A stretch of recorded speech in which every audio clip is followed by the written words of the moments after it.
Delimitation के प्रयोग से अपने आप को सशक्त करने की बात कर रहे हैं। ये चाहते हैं कि सत्ता में बने रहें, ये नहीं चाहते कि जातिगत जनगणना हो, ये नहीं चाहते कि हमारी दलित, ओबीसी माताओं बहनों को, हमारी अल्पसंख्यक बहनों को आरक्षण मिले, वो आगे बढ़े। इन्हीं शब्दों के साथ होंगी। जो सत्ता पक्ष है वो जिस तरह की भूमिका बना रहा है कि विपक्ष लोग आरक्षण के साथ नहीं है, महिलाओं के आरक्षण के साथ नहीं है, जिस तरह की भ्रांति और भ्रम फैलाने का काम कर रही है सत्ता पक्ष के लोग, तो मैं उन लोगों से कहना चाहूंगी कि 2023 में जब नारी शक्ति वंदन अधिनियम बिल पास हुआ था तो पक्ष और पूरा विपक्ष एक साथ होकर इस बिल को हम लोगों ने पास कराया था और ये सर्वसहमति के साथ पास हुआ था। लेकिन जो ये अब संशोधन लाया जा रहा है तो आखिरकार सरकार क्या चाहती है? क्या सरकार वाकई में महिलाओं का सशक्तिकरण चाहती है या इस विधेयक को लाकर, इस संशोधन को लाकर वो खुद के सशक्तिकरण के तरफ काम कर रही है? जब 2023 में विधेयक आया था तब स्पष्ट रूप से लिखा गया था कि जनगणना होगी और समाजवादी पार्टी का ये पक्ष था कि जातिगत जनगणना हो। और कल होम मिनिस्टर साहब ने भी ये बात कही है कि जनगणना कराएंगे, अभी वो घरों की गिनती कर रहे हैं, पिछले 3 सालों में खाली वो घरों की गिनती कर पाए हैं। तो जनगणना होगी, जातिगत जनगणना होगी, उसके बाद परिसीमन होगा और आरक्षण लागू होगा। तो सभी लोग इस बात से सहमत थे। लेकिन 2024 में जब भारतीय जनता पार्टी की सरकार आई और पूर्ण बहुमत की सरकार नहीं पा पाई, सहयोगों के साथ लाई गई ये सरकार, जब ये सरकार आई तो 2024 में ही आपने जनगणना क्यों नहीं शुरू कराई? हमारा सवाल ये है।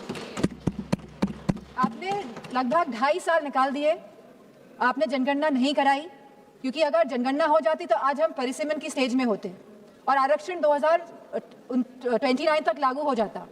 लेकिन आपकी मंशा ही नहीं थी कि 2029 पे महिलाएं आए और इस सदन में बैठे। अब अचानक ये जल्दबाजी क्यों दिखा रही है 2026 में, जहां अप्रैल का महीना चल रहा है, तो लगातार जल्दबाजी क्यों दिखा रही है? सवाल इस बात पे भी होना चाहिए। तो ये सरकार जल्दबाजी, जो हम समाजवादी पार्टी का मानना है, वह इसीलिए दिखा रही है क्योंकि ये जो डीलिमिटेशन है, जो ये पूरी एक्सरसाइज है, ये सरकार एक हथियार के रूप में प्रयोग करना चाहती है खुद को सशक्त करने के लिए। हमने देखा कि कल हमारे सांसद कांग्रेस के, उन्होंने कहा कि किस तरह आसाम में डीलिमिटेशन कमीशन का प्रयोग ना होकर किस तरह वहां पे चुनाव आयोग जाके परिसीमन कर रहा है और जिस तरह से पूरी प्रक्रिया को अंजाम दिया और जो सेंसस यूज हुए उसमें वो 2011 के इस्तेमाल हुए। तो कहीं ना कहीं ये बहुत बड़ा प्रश्न चिन्ह उठाता है सरकार पे कि सरकार आखिरकार संविधान में संशोधन क्यों ला रही है, ये संविधान को क्यों बदलना चाहती है, ये क्यों चाहती है कि हमारा संविधान कमजोर हो और सरकार हमेशा सत्ता में बनी रहे। हमारे संस्थापक आदरणीय श्रद्धेय नेताजी ने जब उत्तर प्रदेश में पहली बार महिला आरक्षण लागू किया पंचायती राज में, तब जहां SC/ST महिलाओं को आरक्षण मिला, वही हमारी OBC महिलाओं को भी आरक्षण मिला और हमारी जनरल कैटेगरी की महिलाओं को भी आरक्षण मिला। अब समाजवादी पार्टी चाहती है कि इस आरक्षण में हमारी अल्पसंख्यक महिलाओं को भी आरक्षण मिले। आप क्यों आधी आबादी में बंटवारा करना चाहते हैं? आप क्यों नहीं चाहते हैं कि महिलाएं आगे बढ़े, हर वर्ग की, हर समाज की, हर धर्म की महिलाएं आगे बढ़े? आज हमारी यह मांग है कि आप OBC महिलाओं को भी आरक्षण दें और हमारी अल्पसंख्यक महिलाओं को भी आरक्षण दें। अल्पसंख्यक महिलाओं से तो किसी तरह का द्वेष, किसी तरह की चिढ़ है सामने बैठे हुए लोगों को, लेकिन मुझे पूरा भरोसा है कि जो हमारे यूपी के सांसद हैं भारतीय जनता पार्टी के, वो OBC महिलाओं के लिए मना नहीं करेंगे। तो वाकई में अगर आपको संशोधन लाना था, अगर आपको कॉन्स्टिट्यूशनल अमेंडमेंट करना था, तो आप इस बात का अमेंडमेंट करते कि आप OBC महिलाओं को आरक्षण देने का काम करेंगे।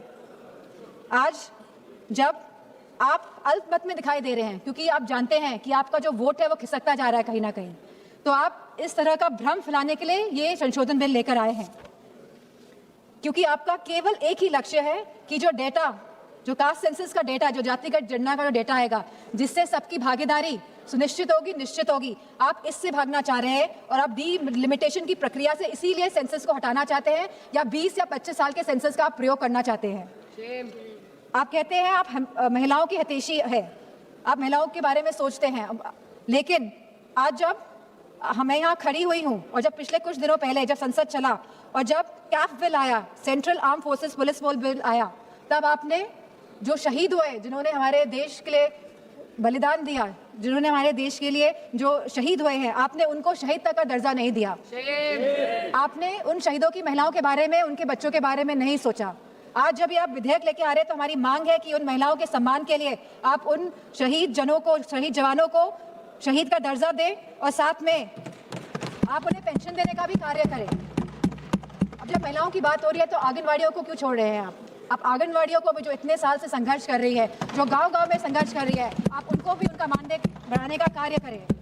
जहां आप वाकई में चाहते हैं अगर महिलाएं सशक्त बने तो आप उनकी शिक्षा में ध्यान दीजिए। अध्यक्ष महोदय, यूपी में तो गांव-गांव में स्कूल बंद किए जा रहे हैं, प्राइमरी स्कूल्स को बंद किया जा रहा है बिना कुछ सोचे, बिना कुछ समझे। और स्वास्थ्य के जो हालात हैं और जो पोषण की जो व्यवस्था है उत्तर प्रदेश में, मैं समझती हूँ पूरी तरह से उत्तर प्रदेश की व्यवस्था ध्वस्त है। और सुरक्षा और महिलाओं के सम्मान की तो बात क्या ही करी जाए।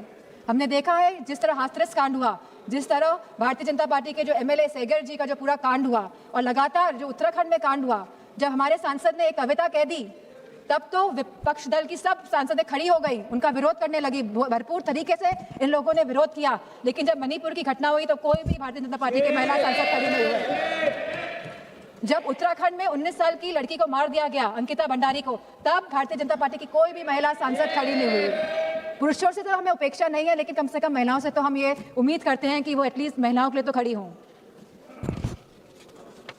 मैं जो ये मोह में है, सत्ता के जो मोह हो गया है भारतीय जनता पार्टी को, जो छोड़ना नहीं चाहते हैं, और जिस तरह से डिलिमिटेशन लाना चाहते हैं, जिस तरह से जातिगत जनगणना नहीं कराना चाहते हैं, जिस तरह से ये लोग चाहते हैं कि सत्ता में बने रहे लेकिन गरीबों को, पिछड़ों को, दलितों को उनका हक, सम्मान, अधिकार नहीं दे, तो मैं कहना चाहती हूँ, क्योंकि कल प्राइम मिनिस्टर जी ने जिक्र किया था कि जब 2023 में ये बिल आया था सबने साथ दिया था, और तब साथ देने पे भी उनकी सरकार आई, लेकिन वो ये ना भूलें कि जब 2023 में बिल पास हुआ था, 2024 में इनकी सरकार आई थी, तो पहले पूर्ण बहुमत की सरकार थी, और अभी कौन सी सरकार है? अभी सहयोगियों के साथ इनकी सरकार बनी हुई है, और आप दोबारा ये बिल लेके आ रहे हैं एक भ्रम फैलाने के लिए, एक इस तरह की भूमिका बनाने के लिए। लेकिन अब जब 2029 में जब चुनाव दोबारा आएंगे तो मेरा पूरा मानना है कि भारतीय जनता पार्टी की सरकार जाने वाली है।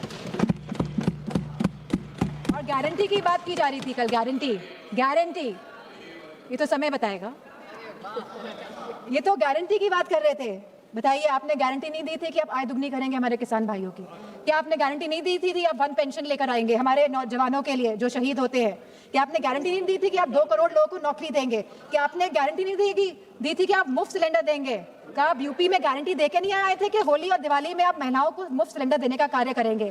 क्या वहाँ के आवारा पशुओं को आप उनकी जो समस्या है उसको सुलझाने का काम करेंगे? आपने नोटबंदी में भी गारंटी दी थी कि आप आतंकवाद को खत्म करेंगे। आप सबसे ज्यादा घटनाएं आतंकवाद की अगर हुई हैं तो भारतीय जनता पार्टी की सरकार के समय हुई है, चाहे वो पुलवामा हो, चाहे वो पहलगाम की घटना हो, चाहे वो नक्सलवादियों की घटनाएं हो। सबसे ज्यादा अगर हमारे जवान शहीद हुए हैं तो भारतीय जनता पार्टी के समय में शहीद हुए हैं। नक्सलवाद खत्म हुआ, लेकिन आप शहीदों को शहीद का दर्जा नहीं देंगे, पेंशन नहीं देंगे आप।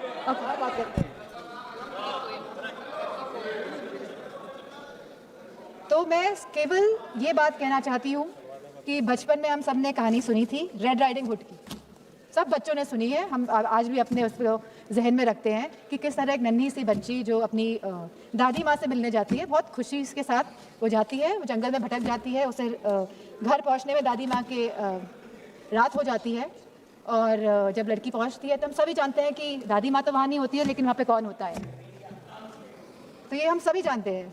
तो ये जो सरकार है, ये डिलिमिटेशन का जो मुखौटा, जो ये आरक्षण का, महिला आरक्षण का जो मुखौटा पहने हुए है कि हम महिलाओं को आरक्षण देने का कार्य करें, लेकिन वाकई में ये डिलिमिटेशन के प्रयोग से अपने आप को सशक्त करने की बात कर रहे हैं। ये चाहते हैं कि सत्ता में बने रहे, ये नहीं चाहते कि जातिगत जनगणना हो, ये नहीं चाहते कि हमारी दलित, ओबीसी माताओं बहनों को, हमारी अल्पसंख्यक बहनों को आरक्षण मिले, वो आगे बढ़े। इन्हीं शब्दों के साथ मैं अपनी बात को